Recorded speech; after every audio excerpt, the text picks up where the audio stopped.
बेंगलोर से शुरू हुई ये कंपनी सबसे पहली कंपनी थी जहां लोग ऑर्डर करते थे और ग्रोसरी उनके घर में 24 घंटे में पहुंच जाती थी। सिटीज में लोग वेजिटेबल्स और ग्रोसरी ऑनलाइन ऑर्डर करने लगे। उस टाइम ये लग रहा था कि ये कंपनी मार्केट सेगमेंट को लीड करेगी। अनफॉर्चुनेटली ऐसा नहीं हो पाया। फर्स्ट मूवर एडवांटेज होने के बावजूद इसका मार्केट शेयर सिर्फ 7% रह गया। कंपनी लॉस में जा रही है। इन्हें टाटा को 64% हिस्सेदारी बेचनी पड़ी, मतलब ये टाटा के अंडर में आती है। फिर भी फाइनेंशियल लॉसेस नहीं रुक रहे। 2023 में बिग बास्केट को 1535 करोड़ का लॉस हुआ। अब सवाल ये उठता है कि ऐसा क्यों हो रहा है? क्या ब्लिंकिट, ज़ेप्टो, इंस्टामार्ट की वजह से ऐसा हो रहा है या फिर बिग बास्केट की ही कोई गलती है? अब हम लोग समझेंगे इसका बैकग्राउंड। बिग बास्केट 75,000 प्रोडक्ट्स के साथ इंडिया का लार्जेस्ट ग्रोसरी स्टोर है। इनके पास फ्रूट से लेकर वेजिटेबल, राइस से लेकर पल्सेस, पैकेज प्रोडक्ट्स से लेकर बेवरेजेस तक सब कुछ अवेलेबल है। 60 से ज़्यादा सिटीज़ में इनका प्रेजेंस है। शुरुआत से शुरू करते हैं। अब बात है 1999 की, जब हरी मेनन ने फैब मार्ट नाम से ऑनलाइन रिटेल वेबसाइट बनाई।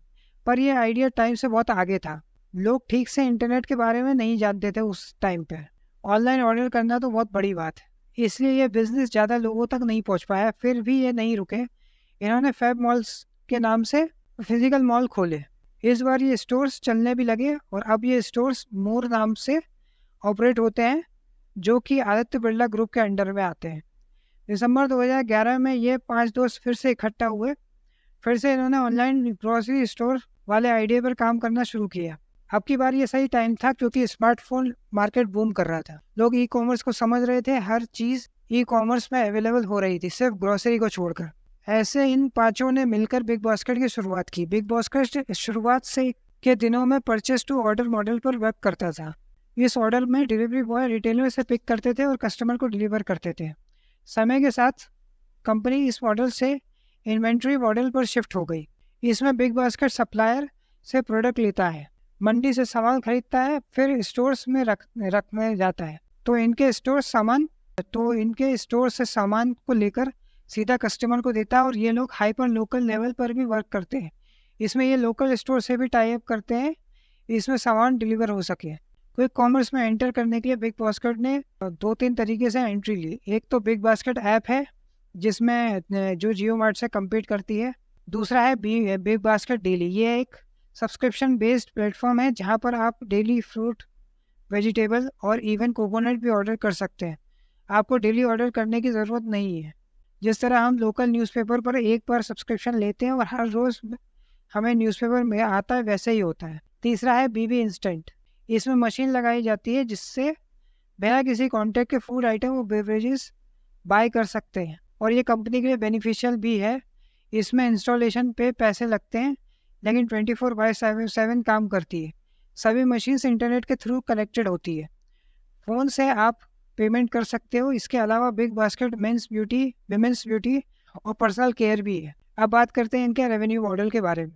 बिग बास्केट सभी बड़े मैन्युफैक्चरर्स जैसे पीएनजी, डाबर और एचयूएल से डायरेक्ट खरीदता है, फिर वेयर हाउस में स्टोर करके रखता है। डिलीवरी के टाइम पर एक स्मॉल मार्जिन ऐड कर दिया जाता है। यहाँ पर इनका रेवेन्यू जनरेट होता है। ये अपने प्राइवेट लेवल प्रोडक्ट से भी रेवेन्यू जनरेट करते हैं, जैसे फ्रेशो, रॉयल ऑर्गेनिक और हैप्पी शेफ जैसे प्रोडक्ट शामिल हैं। ये लोग कस्टमर रिटेन करने के लिए डिस्काउंट ऑफर करते हैं, बंडल सेलिंग करते हैं और ऑन टाइम डिलीवरी भी इंश्योर करते हैं। तभी इनके पास 13 मिलियन कस्टमर हैं। इनके लिए यहाँ तक का रास्ता इजी नहीं था। कई सारे चैलेंजेस आए और आज भी ये वो चैलेंजेस फेस कर रहे हैं। पहला है डिस्काउंट हंग्री यूज़र। इंडिया के यूज़र को पता है कि ऐप पर पहला ऑर्डर 20% डिस्काउंट ऑफर होता है, जो कि ये एक मोबाइल नंबर पर एक ही बार मिलता है। तो ये लोग हर फैमिली के नंबर पर एक एक ऑर्डर मंगवा लेते हैं। फिर जब डिस्काउंट ख़त्म हो जाता है तो लोकल शॉप से बाय करना शुरू कर देते हैं। मतलब डिस्काउंट के जाते ही कस्टमर भी चला जाता है। कस्टमर की बात नहीं है, रिटेलर्स भी ऐसा ही करते हैं। हम लोग जो प्रोडक्ट लेते हैं मिल्क या बटर, तो रिटेलर्स को सिर्फ 4-5% मार्जिन मिलता है। जब बिग बास्केट 20% डिस्काउंट देता है तो रिटेलर्स अपना स्टॉक बढ़ाने में लग जाते हैं ताकि बाद में उस प्रोडक्ट को बेचकर ज़्यादा मार्जिन बनाया जा सके। दूसरा, ह्यूज ऑपरेटिंग कॉस्ट। इंडिया में ऑनलाइन ग्रोसरी बेचना भी मुश्किल है क्योंकि यहाँ पर हर 2 कदम पर किराना स्टोर हैं जो ऑलरेडी थिन मार्जिन पर ऑपरेट करते हैं। तो बिग बास्केट जैसी कंपनी चाहकर भी अपने मार्जिन्स को नहीं बढ़ा सकती। इन सभी की मार्केटिंग कॉस्ट भी हाई होती है। इन्होंने मिलियंस ऑफ डॉलर्स स्पेंड किए ताकि एसआर के इनके ब्रांड एम्बेसडर बन सके। मीडिया एडवर्टाइज के लिए भी इन्हें लाखों डॉलर्स स्पेंड करने पड़ते हैं। ये सब कुछ कस्टमर्स को एक्वायर करने के लिए किया जाता है। तीसरा है स्कैटर्ड कस्टमर बेस। मुंबई और गुरुग्राम जैसे सिटीज़ में थिनली स्प्रेड है इनका कस्टमर। यहाँ थोड़े से कस्टमर होते हैं, पूरी सिटी में फैले होते हैं। उनको डिलीवर करने में कॉस्ट और टाइम बहुत लगता है, इसलिए लोग लोकल शॉप से ख़रीदना प्रेफर करते हैं। फोर्थ है वेंडरिंग कार्ड्स। चाहे जितने भी ऐप्स आ जाए वो लोग ठेले वालों से कम्पीट नहीं कर सकते। ठेले वाले भैया हमें डोर स्टेप पर डिलीवर करते हैं, वो भी जेन्युइन प्राइस पर। एक तरफ फ्रेश वेजिटेबल्स हैं जो अभी के अभी मिल रही हैं और दूसरी तरफ पैकेज वेजिटेबल्स हैं जो कुछ घंटों के बाद डिलीवर होंगे। तो आप वेंडरिंग कार्ड्स को ही चूज़ करेंगे। पांचवा है बाइंग हैबिट्स। हमारे यहाँ ग्रोसरी शॉपिंग एक एंटरटेनमेंट एक्टिविटी है। यहाँ पर लोग वीकेंड के लिए वेट करते हैं ग्रोसरी शॉपिंग के लिए। ये सब चैलेंजेस के कारण ये लॉस मेकिंग है। इन्हें बीवी नाउ और बिग बास्केट के ऐप पर लॉस उठाना पड़ रहा है। इनके मेन ऐप को कम्पीट करना पड़ रहा है जियो, अमेज़ॉन और फ्लिपकार्ट से। वहीं बीवी नाउ को कम्पीट करना पड़ रहा है ब्लिंकिट, स्विगी, इंस्टामार्ट से और जेप्टो से। ये सर्वाइव कर रहे हैं क्योंकि इनके सिर पे टाटा का हाथ है। ये थी केस स्टडी बिग बास्केट की। आप इस बारे में क्या सोचते हैं कमेंट करके बताइए। उम्मीद है इस वीडियो ने आपकी लाइफ में कुछ वैल्यू ऐड की होगी।